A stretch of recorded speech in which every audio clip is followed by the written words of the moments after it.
اس ملاقات کی ساری گفتگو میں کارگل یا آپریشن کوہ پیما کے بارے میں ایک لفظ بھی نہیں کہا گیا، لیکن یہ بھی ایک حقیقت ہے کہ وزیر اعظم نواز شریف نے بھی زیادہ ایکٹیو ہونے کی تفصیل جاننے کی کوشش نہیں کی۔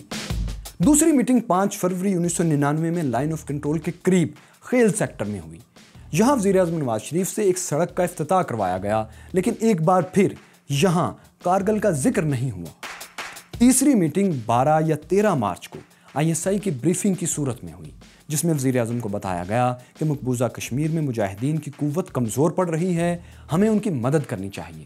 اس میٹنگ میں بھی کارگل یا آپریشن کوہ پیما یا لائن آف کنٹرول کے پار جا کر درجنوں پوسٹیں قائم کرنے کی کوئی بات نہیں کی گئی، لیکن وزیر اعظم نواز شریف نے بھی کسی بات کو کرید کر گہرائی میں جانے کی کوشش نہیں کی۔ حالانکہ یہ وہ وقت تھا جب نواز شریف بھارتی وزیر اعظم کے ساتھ لاہور ڈکلیریشن سائن کر چکے تھے، جس کی روح یہ تھی کہ جنگ سے نہیں بلکہ امن سے مسائل بات چیت کے ذریعے حل کیے جائیں گے، بشمول مسئلہ کشمیر۔ یہ وہی دن تھے جب جنوبی افریقہ کے صدر نیلسن منڈیلا بھی پاکستان آنے والے تھے۔ 4 مئی 1999 کو وہ پاکستان آئے۔ انہوں نے اعلان لاہور کو امن کے نوید قرار دیا، لیکن اس کے 9 دن بعد کارگل کا خفیہ پلان خفیہ نہیں رہا۔ 13 مئی 1999 کو کارگل کے ساتھ بٹالے کے ایریا میں 2 چرواہوں نے دیکھا کہ کچھ جوان پوسٹ بنانے کے لیے کھدائی کر رہے ہیں۔ یہ چہرے ان کے لیے نئے تھے اور یہ چرواہے بھی عام چرواہے نہیں تھے۔ یہ کارگل میں انڈین بریگیڈ 121 کے مخبر تھے اور انڈین انٹیلیجنس کے لیے کام کرتے تھے۔ انہوں نے یہ غیر معمولی اطلاع فوراً انڈین بریگیڈ کو پہنچائی۔ جب یہ اطلاعات کنفرم کرنے کے لیے بھارتی فوج کے کچھ جوان آگے آئے تو انہیں پاکستانی فوج کا زبردست اٹیک ملا۔ دراز کے قریب تلولن کی چوٹیوں سے NLI کے جوانوں نے زبردست فائر کر کے بھارتی اسلحے کا ایک بڑا ذخیرہ بھی تباہ کر دیا۔ اب جنگ اوپن ہو چکی تھی اور پاکستان اور بھارت میں ہیڈ لائنز بن چکی تھیں۔ اب وہ بھارتی جرنیل جو چڑیا گھر بنانے پر زیادہ توجہ دے رہے تھے، انہیں میدان جنگ کی طرف لوٹنا پڑا، اور وہ پاکستانی جرنیل جو ساری کارروائی کو خفیہ رکھنے پر مصر تھے، انہیں وزیر اعظم کو کھل کر بتانا پڑا کہ کیا صورتحال ہے۔ ان جرنیلوں میں سے ایک ایسے بھی تھے جنہوں نے نواز شریف سے کہا کہ جناب ہم کشمیر آزاد کروانے والے ہیں اور آئندہ تاریخ میں آپ قائد اعظم کے بعد سب سے بڑے پاکستانی لیڈر تصور کیے جائیں گے۔ یہ جرنیل کون تھے؟ یہ وہ وقت تھا جس کے بارے میں جنرل مشرف بالکل بجا طور پر کہتے ہیں کہ ہم نے بھارت کو گردن سے پکڑ لیا تھا، اور یہ بات اس وقت تک کے لیے درست ہے۔ لیکن اس کے بعد کیا ہوا؟ بھارت نے سرپرائز کا جواب کیسے دیا؟ وہ جوان کون تھا جو سینے پر پورا مشین گن کا برسٹ کھانے کے بعد بھی مورچے پر اکیلا ڈٹا رہا اور اس وقت تک لڑتا رہا جب تک اس کے سارے ساتھی بحفاظت نکل نہیں گئے؟ اور وہ کون سا وقت تھا جب لائن آف کنٹرول پر نواز شریف اور پرویز مشرف دونوں بھارت کے نشانے پر آ گئے تھے؟ پھر کیا ہوا؟ یہ سب آپ کو دکھائیں گے، لیکن ہسٹری آف پاکستان کی اگلی قسط میں۔ آزاد کشمیر کا ایک سیکٹر ہے کیرن سیکٹر۔ اس علاقے کی مرکزی سڑک بھارتی چوکیوں سے صرف 800 میٹر کے فاصلے پر ہے۔ بھارتی فورسز یعنی BSF کے جوان ہر وقت اس سڑک پر مشین گن تانے رکھتے تھے اور یہاں سے گزرنے والی گاڑیوں کو نشانہ بناتے تھے۔ بھارتی مشین گنز کا نشانہ بننے والی گاڑیاں نیچے جا گرتی تھیں۔ اس سڑک سے گزرنے والی سینکڑوں گاڑیاں ایسی ہی فائرنگ سے تباہ ہوئیں اور قیمتی انسانی جانوں کا ضیاع الگ ہوا۔ لیکن پھر آزاد کشمیر میں تعینات ایک آرمی آفیسر نے اس کا شاندار حل نکالا۔ انہوں نے صرف 3 ماہ میں اس سڑک کے کنارے 8 فٹ بلند اور 5 فٹ چوڑی انتہائی مضبوط کنکریٹ کی دیوار بنا کر اس اہم ترین سڑک کو محفوظ بنایا۔ یہ دیوار ایسی صورتحال میں بنائی گئی جب 3 ماہ مسلسل بھارتی فورسز بلندی کی پوزیشن سے فائرنگ کر رہی تھی۔ پاک فوج نے نہ صرف دیوار تعمیر کرنے والوں کو تحفظ فراہم کیا بلکہ انڈین فائرنگ کا بھی مسلسل جواب دیا۔ تو یہ دیوار لائن آف کنٹرول سے صرف 800 میٹر کے فاصلے پر بھارتی فائرنگ سے محفوظ رکھنے کے لیے بنائی گئی تھی، اور یہ اپنا کام بخوبی کر رہی ہے۔ جن آفیسر نے یہ دیوار بنوائی تھی ان کا نام تھا لیفٹیننٹ جنرل عبد القادر بلوچ۔ ان کی کہانی ہم نے آپ کو کیوں سنائی؟ کیونکہ یہ ایک ایسی میٹنگ میں موجود تھے جس کی روداد بتائے بغیر کارگل کہانی ادھوری رہے گی۔ میں ہوں فیصل وڑائچ اور دیکھو سنو جانو میں آپ کو ہسٹری آف پاکستان کے سیکنڈ لاسٹ ایپیسوڈ میں یہی سب دکھایا جائے۔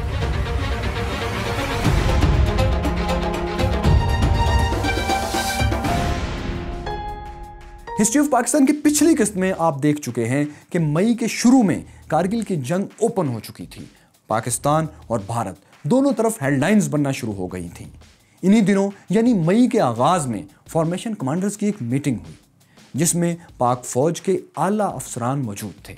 یہاں موجود افسران نے جنرل مشرف اور دیگر سے پوچھا کہ کارگل پر جنگ کی خبریں چھپ رہی ہیں، اس کی حقیقت کیا ہے. یہ ایسا موقع تھا جس میں جنرل مشرف اپنے تینوں ساتھی جرنیلوں سمیت کارگل کے پلان کو چھپا نہیں سکتے تھے، کیونکہ کچھ کور کمانڈرز اور سینئر افسران کھل کر اپنی ناراضگی کا اظہار کر رہے تھے کہ اتنے اہم معاملے پر انہیں اعتماد میں کیوں نہیں لیا گیا. بہرحال اس میٹنگ میں کارگل پلان کرنے والے چاروں جرنیلوں میں سے ایک کمانڈر 10 کور جنرل محمود نے آپریشن کوہ پیما پر بریفنگ دی اور بتایا کہ پاکستان مقبوضہ کشمیر میں ملٹری ایکشن بڑھانا چاہتا ہے اور چاہتا ہے کہ عالمی توجہ کشمیر کی طرف دلائی جائے. انہوں نے لائن آف کنٹرول کے پار پاکستانی پوزیشنز بھی دکھائیں اور بتایا کہ کس طرح ان پوزیشنز سے اہم سڑک لداخ سری نگر ہائی وے بند کی جا سکتی ہے. اسی گروپ کے تیسرے جرنیل کمانڈر FCN نے جنرل جاوید حسن نے آپریشن کے مقاصد بتائے کہ کس طرح لائن آف کنٹرول کے گیپس میں سے ہوتے ہوئے اہم پوزیشنز پر قبضہ کر لیا گیا ہے، اور یہ مقصد بھی بتایا کہ اس طرح بھارت مسئلہ کشمیر کے حل کی طرف سنجیدگی سے آئے گا. اس بریفنگ کو سن کر وہاں موجود زیادہ تر افسران مطمئن نظر آئے، لیکن ایک آفیسر نے اس سارے تجزیے کی دھجیاں اڑا کر رکھ دی. یہ آفیسر تھے انسپیکٹر جنرل فرنٹیئر کور بلوچستان لیفٹیننٹ جنرل عبدالقادر بلوچ. انہوں نے یاد دلایا کہ یہ جس سڑک کو بند کرنے اور بھارت کو مجبور کرنے کی آپ بات کر رہے ہیں وہ کارگل میں دکھائی گئی چوکیوں سے 3 کلومیٹر کے فاصلے پر ہے، جبکہ وہ یعنی جنرل قادر بلوچ صرف 800 میٹر کے فاصلے پر موجود ایسی ہی ایک سڑک کو آزاد کشمیر میں مسلسل بھارتی فائر کے باوجود محفوظ بنا چکے ہیں. انہوں نے کہا کہ جب وہ یہ سب 800 میٹر کے فاصلے سے کر سکتے ہیں تو بھارت کے لیے 3 کلومیٹر پر واقع سڑک کو محفوظ بنانا مشکل نہیں ہوگا. کارگل پلان کرنے والوں کی دوسری دلیل کہ بھارت ایٹمی جنگ چھڑنے کے خوف سے کارگل کا جواب نہیں دے گا، اس کو بھی general Abdul Qadir Baloch, major general Akram اور جنرل رفیع اللہ نیازی نے مسترد کر دیا. انہوں نے کہا کہ آپ نے نہ صرف بھارتی رد عمل بلکہ عالمی رد عمل کا بھی بالکل غلط اندازہ لگایا ہے.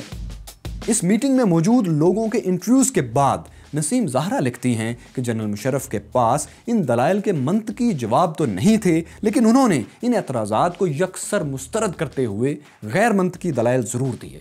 انہوں نے کہا کہ ہماری پوزیشنز ناقابل تسخیر ہیں، قسمت بہادروں کا ساتھ دیتی ہے اور آج یہ ہمارے ساتھ ہے. ان کے جواب سے کچھ افسران مطمئن اور کچھ غیر مطمئن تھے. ایک 30 منٹ کی تقریر کے بعد جنرل مشرف نے آپریشن کی کامیابی کے لیے اجتماعی دعا کروائی اور میٹنگ برخاست کر دی گئی. لیکن اب وہ اہم ترین میٹنگ ہونا تھی جس میں وزیر اعظم پاکستان نواز شریف کو آپریشن کے بارے میں پوری تفصیل بتانا تھی اور ان سے فارمل اپروول بھی حاصل کرنا تھی، کیونکہ اب آپریشن اوپن ہو چکا تھا جسے چھپانے کا کوئی فائدہ نہیں تھا. 17 مئی 1999 کو اوجڑی کیمپ راولپنڈی میں جنرل توقیر ضیاء اور جنرل جمشید گلزار کیانی نے وزیر اعظم اور ان کی کابینہ کے اہم ارکان کو بریفنگ دی. اس میٹنگ میں کارگل کے چاروں ماسٹر مائنڈز بھی موجود تھے. وزیر اعظم اور ان کی ٹیم کو ایک ایسے نقشے پر بریفنگ دی گئی جس میں لائن آف کنٹرول یعنی آزاد کشمیر اور مقبوضہ کشمیر کی درمیانی لائن واضح نہیں تھی. اس نقشے پر مقامات کے نقطے تو تھے لیکن جگہوں کے نام نہیں لکھے تھے. اس نقشے پر وزیر اعظم اور ان کی کابینہ کو بتایا گیا کہ فورسز نے کن کن اہم چوکیوں پر قبضہ کر لیا ہے اور مقبوضہ کشمیر کی اہم ترین سڑک جس سے بھارتی فوج کو سپلائی لائن جاتی ہے صرف 3 کلومیٹر کے فاصلے پر اور ہمارے نشانے پر ہے. انہیں یہ بھی بتایا گیا کہ کامیابی صرف 5 مراحل کے فاصلے پر ہے اور وہ کامیابی کے بہت قریب ہیں. کامیابی کے بہت قریب ہیں، اس بات کی اہمیت وزیر اعظم نے کتنی سمجھی یہ تو نہیں پتا، لیکن جس بات سے وزیر اعظم شدید متاثر ہوئے وہ کچھ اور تھی. نسیم زہرا کی کتاب فرام کارگل ٹو دا کو کے مطابق وہ بات تھی chief of general staff lieutenant general Aziz Khan کی خوشامد. جنرل عزیز نے نواز شریف سے کہا تاریخ میں آپ کا نام سنہرے حروف میں لکھا جائے گا اور آپ فاتح کشمیر کے طور پر یاد رکھے جائیں گے. نواز شریف اس جملے پر اتنے خوش ہوئے کہ انہوں نے بے اختیار جنرل عزیز سے پوچھ لیا آپ نے مجھے یہ نہیں بتایا کہ سری نگر پر پاکستان کا پرچم کب لہرائے گا. دوسری بات جس نے وزیر اعظم کو اتنا کنونس کیا کہ وہ آپریشن کوہ پیما پر مان گئے، وہ جنرل مشرف کا پورے اعتماد سے یہ کہنا تھا کہ وہ ایسی جگہ پر ہیں جہاں سے واپسی ناممکن ہے، اور ان کے تمام ملٹری تجربے کا نچوڑ اس آپریشن کی کامیابی کی گارنٹی دیتا ہے۔ بریفنگ مکمل ہونے پر وزیر اعظم نواز شریف نے وہاں موجود اپنی کیبنٹ کے ایک ایک فرد سے رائے لی۔ اس میٹنگ کی پوری روداد وزیر خارجہ سرتاج عزیز اور لیفٹیننٹ جنرل عبدالمجید ملک نے اپنی اپنی کتابوں میں لکھی ہے۔ ان تفصیلات کے مطابق سرتاج عزیز نے کھل کر آپریشن کی مخالفت کی اور کہا کہ اول تو یہ واجپئی کے دورہ لاہور میں کیے گئے معاہدے کی خلاف ورزی ہے، دوسرا یہ کہ امریکہ اس آپریشن کی کبھی حمایت نہیں کرے گا۔ لیکن وزیر اعظم نے انہیں جواب دیا، سرتاج عزیز صاحب، ہم کب تک کاغذی کارروائیوں کے ذریعے کشمیر آزاد کروانے کی کوشش کرتے رہیں گے؟ اگر اب موقع مل رہا ہے تو اس سے فائدہ کیوں نہ اٹھایا جائے؟ امور کشمیر کے انچارج لیفٹیننٹ جنرل ریٹائرڈ مجید ملک نے بھی اس آپریشن کی مخالفت کی اور کمانڈر 10 کور جنرل محمود سے سخت سوالات کیے۔ اپنی کتاب ہم بھی وہاں موجود تھے میں وہ لکھتے ہیں کہ انہوں نے 10 کور کے کمانڈر سے پوچھا کہ میں 12 ڈویژن کا انچارج رہا ہوں، اس علاقے میں رہا ہوں، اور میں جانتا ہوں کہ یہاں بہت سردی میں سپلائی لائن بحال رکھنا مشکل کام ہے، مجھے سمجھایا جائے کہ اس کو کیسے برقرار رکھا جائے گا۔ جواب میں 10 کور کمانڈر نے سرد مہری دکھائی اور کہا کہ اب حالات بدل گئے ہیں، آپ کے زمانے میں ایسا ہوتا ہوگا، اب ایسے مسائل نہیں ہیں۔ نواز شریف کے یہ اہم ترین رفقا اس بات پر سوالات اٹھا رہے تھے، لیکن نواز شریف ان اعتراضات کو زیادہ اہمیت نہیں دے رہے تھے۔ شاید وہ اب تک جنرل عزیز کے فاتح کشمیر والے خوشامدانہ جملوں میں کھوئے ہوئے تھے۔ بہرحال جنرل مشرف اس میٹنگ میں آپریشن کوہ پیما کی غیر رسمی اجازت لینے میں کامیاب ہو گئے اور میٹنگ ختم ہو گئی۔ اس میٹنگ میں ایک اور شخص بھی تھا جس کی رائے نے جنرل مشرف کو آرمی چیف بنانے میں اہم کردار ادا کیا تھا، یعنی چودھری نثار علی خان کے بھائی سیکرٹری دفاع جنرل افتخار علی خان۔ وہ بریفنگ کے دوران غیر واضح نقشوں کے باوجود صورتحال واضح طور پر سمجھ چکے تھے۔ انہوں نے واپسی پر وزیر اعظم کو گھر میں داخل ہونے سے پہلے پکڑ لیا اور پوچھا، سر کیا آپ جانتے ہیں ہماری فوج لائن آف کنٹرول پار کر چکی ہے، اور کیا اس بات کی آپ سے اجازت لی گئی ہے؟ نواز شریف نے حیرت سے پوچھا، کیا لائن آف کنٹرول کراس ہو چکی ہے؟ جنرل افتخار نے بجائے جواب دینے کے پھر پوچھا، سر کیا آپ جانتے ہیں کہ لائن آف کنٹرول کراس کرنے کا مطلب کیا ہوتا ہے؟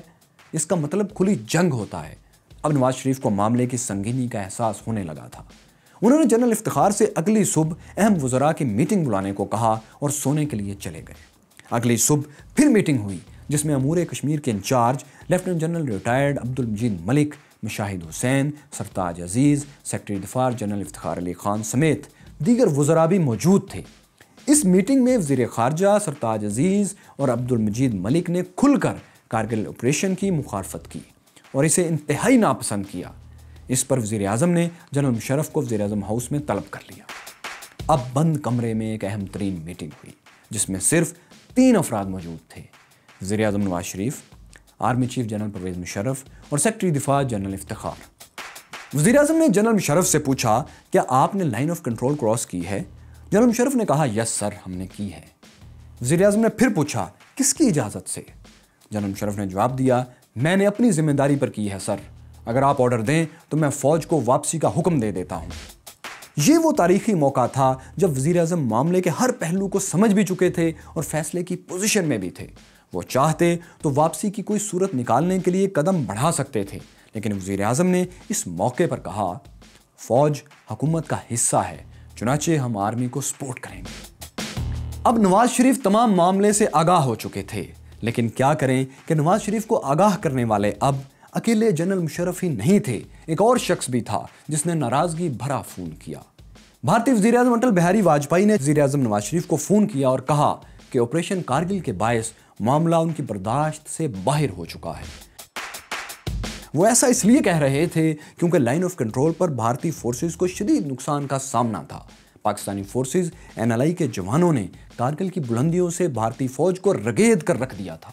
کارگل کے دروں اور چوکیوں پر پاکستانی فورسز کا کنٹرول ہو چکا تھا، جنگ دراز سیکٹر تک پھیل چکی تھی۔ مقابلے کے لیے بھارتی فورسز گن شپ ہیلی کاپٹرز لے آئے تھے، لیکن وہ بھی کسی کام نہیں آ رہے تھے کیونکہ جوانوں نے انہیں مار گرانا شروع کر دیا تھا۔ لداخ سری نگر روڈ بھارتی فورسز کے لیے ناقابل استعمال ہو چکی تھی۔